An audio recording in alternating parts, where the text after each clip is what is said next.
मशरफ जहांगीर सिमनानी जब जौनपुर की सरजमीन पर अपना क़याम करते हैं तो वहां के कुछ लोगों ने ये सोचा, लाओ इस फकीर की देखते हैं, इस फकीर की पहुंच कहां तक है, इस फकीर को कितना इल्म है, इस फकीर को देखते हैं कुछ मालूम है कि नहीं है।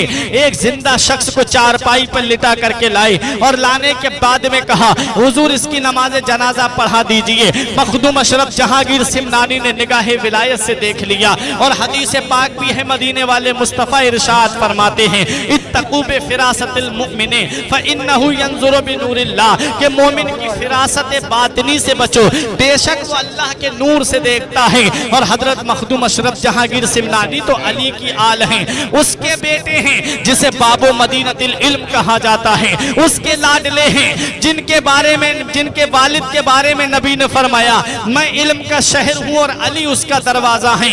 उसके लाडले हैं सैयद मखदूम अशरफ जहांगीर सिमनानी वहां खड़े हुए हैं। आपसे जब उन लोगों ने कहा, हुजूर इसकी नमाज जनाजा पढ़ा दीजिए, इरादा ये था कि ये जिंदा है, जब ये नमाज जनाजा पढ़ाने के लिए खड़े होंगे तब ये शख्स उठ जाएगा, हम इस फकीर का मजाक उड़ाएंगे, हम इस फकीर की हंसी बनाएंगे। जरा संभल के फकीरों पे तबसरा करना, जरा संभल के फकीरों पे तबसरा करना। ये लोग पानी भी सूखी नदी से लेते हैं। अल्लाह वालों के मकाम और मर्तबे को तुम क्या जानो, अल्लाह वालों की शान को तुम क्या जानो, अल्लाह वालों के मर्तबे को तुम क्या जानो। नबी फरमाते हैं, मोमिन की फिरासत बातिनी से बचो, वो अल्लाह के नूर से देखता है। और मखदूम अशरफ जहांगीर सिमनानी ने नूरे विलायत से देख लिया कि ये शख्स जिंदा है। आपने पहले टालने की कोशिश की, जब उन लोगों ने ज्यादा इसरार किया, फरमाया पढ़ा देता हूँ, जिम्मेदार तुम होगे। उन्होंने कहा, हुजूर आप पढ़ा दीजिए। जब आप नमाज जनाजा पढ़ाने के लिए खड़े हुए,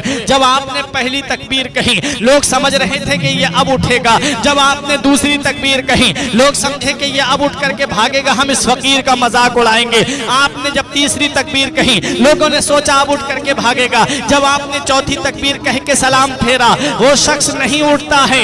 लोगों ने जब कपड़ा हटा करके देखा तो अब उसकी रूह उसके बदन में नहीं थी, बल्कि अब वो मुर्दा हो चुका था। ये जहां मखदूम अशरफ जहांगीर सिमनानी है, जहांगीर भी है और जहांगीर भी हैं। अल्लाह अकबर। लोग कदमों पे गिर गए, माफी मांगने लगे, हुजूर हमसे गलती हो गई, माफ कर दीजिए। मखदूम अशरफ जहांगीर सिमनानी ने उनको माफ कर दिया। ये अल्लाह के वली हैं, अल्लाह के नेक बंदे हैं, अल्लाह के बरगुज़ीदा बंदे हैं। जौनपुर का राजा आपके पास में आता है, आने के बाद में आपकी कदम बोसी करता है, कहता है हुजूर मैं तो मुरीद हो गया हूँ, लेकिन ये दोनों मेरे शहजादे हैं, एक का नाम हसन है, एक का नाम हुसैन है, इन्हें अपनी गुलामी में आप कबूल फरमा ले, इन्हें आप अपना मुरीद कर लें। सैयद मखदूम अशरफ जहांगीर सिमनानी ने उसको, उन दोनों बच्चों को मुरीद किया।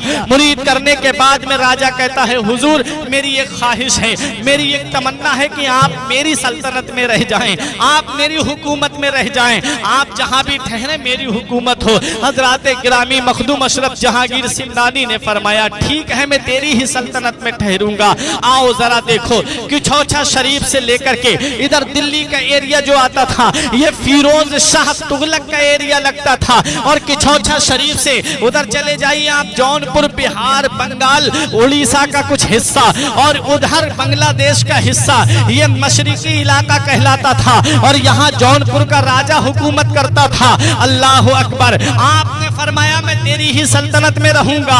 कि छौछा शरीफ मेन सरहद पर है, कि छौछा शरीफ से पीछे को इधर दिल्ली का एरिया शुरू होता था, फिरोज शाह तुगलक का एरिया शुरू होता है। और मखदूम अशरफ सिमनानी ने जहां कयाम किया कि छौछा शरीफ से पूरब का इलाका जो था वो मशरिकी इलाका कहलाता था। अल्लाह अकबर।